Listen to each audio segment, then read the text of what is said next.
आज मेरो जन्मदिन।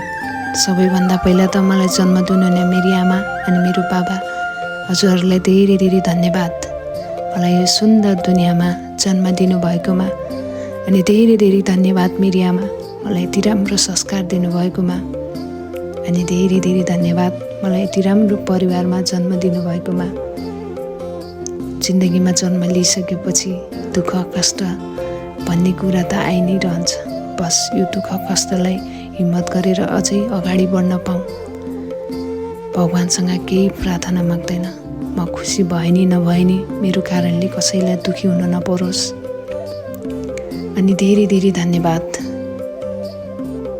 यति ठुलो दुःखको घडीमा मलाई साथ सपोर्ट दिनुहुने सम्पूर्ण नेपाली आमा बुवा दाजु भाइ दिदी बहिनी सम्पूर्णलाई धेरै धेरै धन्यवाद।